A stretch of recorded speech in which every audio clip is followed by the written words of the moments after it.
Olá, gente querida! Hoje é sexta-feira, dia 11 de novembro.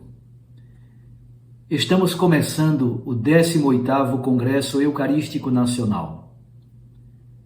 Daqui a pouco teremos a abertura oficial do Congresso Eucarístico. Mesmo que você não possa participar fisicamente do Congresso, acompanhe pelas redes de televisão católicas, pela internet, pelas redes sociais. Reze conosco até o dia 15 de novembro. Eu agradeço a sua companhia aqui no nosso canal Dom Paulo Jackson, também por meio da Rádio Maria ou por meio dos podcasts. O texto do Evangelho de hoje é a continuação do texto de ontem.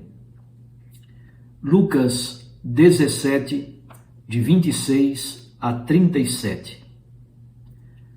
Naquele tempo disse Jesus aos seus discípulos: Como aconteceu nos dias de Noé, assim também acontecerá nos dias do Filho do Homem.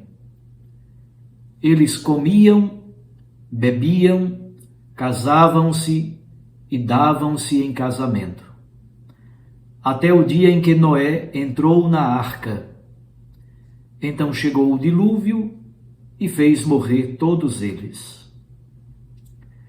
Acontecerá como nos dias de Ló: comiam e bebiam, compravam e vendiam, plantavam e construíam.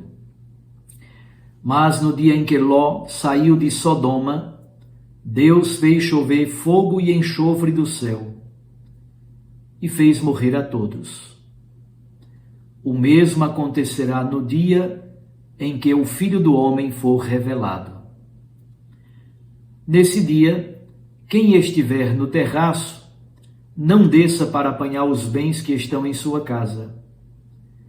E quem estiver no campo, não volte para trás. Lembrai-vos da mulher de Ló.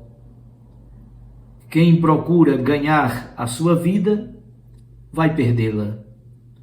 E quem a perde, vai conservá-la.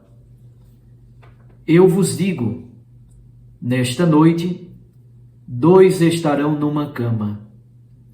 Um será tomado e o outro será deixado.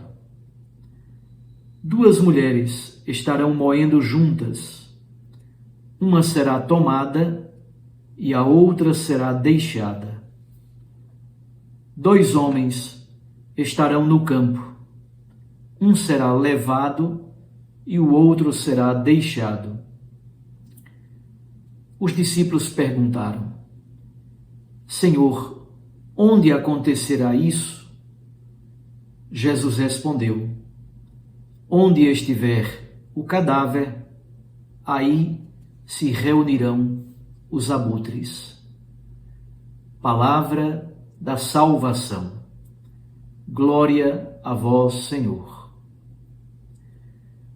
Minhas irmãs e meus irmãos, o texto do Evangelho de hoje, como disse no início, é a continuação do texto de ontem. Ontem, Jesus respondeu uma pergunta dos fariseus sobre o quando do reino de Deus. Jesus nada responde sobre datas ou lugar. Ele diz que o reino de Deus não é observável, não se pode localizar. É um modo de dizer que nenhuma experiência humana ou nenhum projeto histórico se identifica plenamente com o reino de Deus. Depois, ele ajudou os discípulos a compreender que o reinado de Deus é uma experiência que já está no meio de nós, já está dentro de nós, já está entre nós. No texto de hoje, ele continua o seu pequeno discurso escatológico.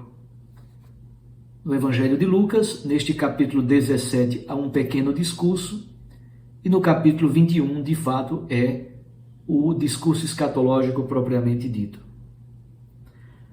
À medida que se aproxima o final do ano litúrgico, a Igreja nos oferece a oportunidade de refletir sobre os temas ligados ao fim dos tempos.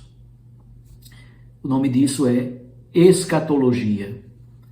A escatologia cristã é esta realidade última e definitiva que qualifica todo o nosso viver já a partir de agora. A resposta fundamental de Jesus hoje é dizer que o fim não virá de modo esperado. Por isso, devemos sempre ser vigilantes, estar preparados, atentos e alertas. O fim dos tempos virá de modo inesperado, inaudito. O texto do Evangelho pode ser dividido em 3 pequenos blocos. O primeiro, versículos 26 a 30. Para falar deste modo repentino e inesperado do fim dos tempos, Jesus dá 2 exemplos tirados da Bíblia. O dilúvio, no tempo do justo Noé, e a destruição de Sodoma, no tempo de Ló. Em ambos os casos, as preocupações da vida embriagam as pessoas. Elas não percebem a necessidade de viver na fidelidade ao Senhor. Elas trabalham, comem, bebem, casam-se, dão-se em casamento, sustentam a família, compram e vendem e plantam e constroem. Até fazem coisas boas, mas estão inebriados, atônitos e assoberbados com tantas coisas. Como Marta, da história da visita de Jesus à casa de Marta e Maria em Betânia. Marta tem tantas preocupações. Jesus diz: uma só coisa é necessária.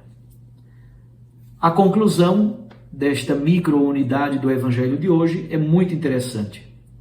Jesus diz: o mesmo acontecerá no dia do Filho do Homem. Isto é, o mesmo que aconteceu com o dilúvio, o mesmo que aconteceu com a destruição de Sodoma, o mesmo acontecerá na vinda do Filho do Homem. Ele virá de modo improviso e repentino. O segundo bloco são os versículos 31 a 36. Esse bloco é construído com, primeiro, a referência ao dia, versículos 31 e 32, e depois a referência à noite, versículos 34 a 36. No meio, há uma frase sintética muito interessante, no versículo 35. Jesus nos diz que nós, diante desta iminência da parousia, a parousia é a visita de Deus, o retorno de Jesus glorioso entre as nuvens do céu, como diz o Apocalipse e a carta aos Tessalonicenses. Jesus virá glorioso entre as nuvens do céu. Pois bem, quem procura ganhar a sua vida vai perdê-la, mas quem a perde vai conservá-la. Esta frase, poderíamos dizer, é a grande síntese da liturgia de hoje. Não podemos nos apegar a nada, às coisas do mundo, as coisas materiais não adiantam absolutamente nada. Devemos, na verdade, confiar somente em Deus, sem perder tempo com nada, recolhendo coisas materiais, já não servem para nada. Não podemos voltar atrás como fez a mulher de Ló. Nada disso serve para nada diante da iminência deste momento último e supremo da nossa existência.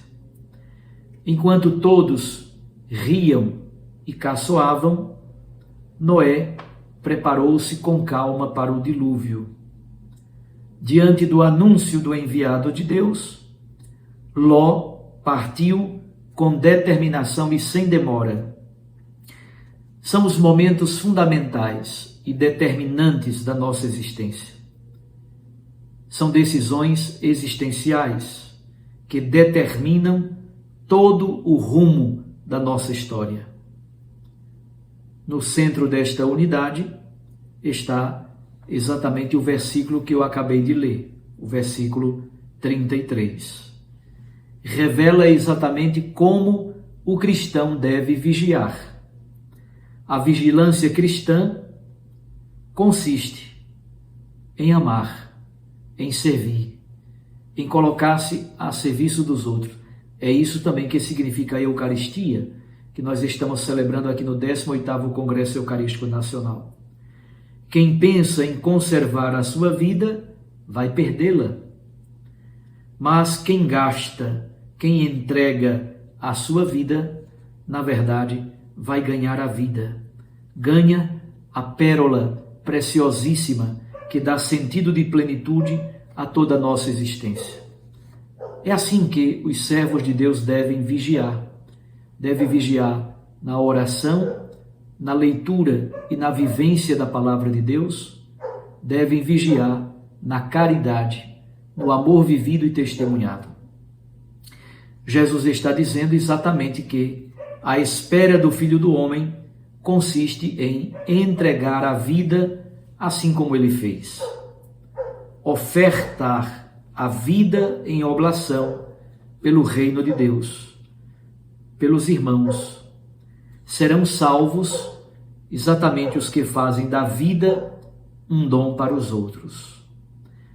O texto se conclui no versículo 37, com um versículo aparentemente meio estranho. Senhor, onde acontecerá isso? Jesus respondeu: onde estiver o cadáver, aí se reunirão os abutres. Os fariseus perguntaram pelo quando. Os discípulos de Jesus perguntaram pelo onde.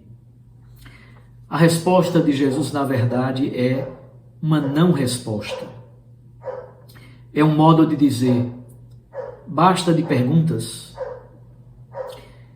Jesus ajuda a gente a entender com essa mensagem: quando vocês veem os urubus se juntarem, não há um sinal de que aí está um cadáver? Sim, obviamente. Então, podem ficar tranquilos, diz Jesus, nos dias do Filho do Homem se manifestarão inevitavelmente os sinais. É só perceber, é só termos a sensibilidade de percebermos os sinais que o Filho do Homem nos oferece. Mas como podemos atualizar esse Evangelho?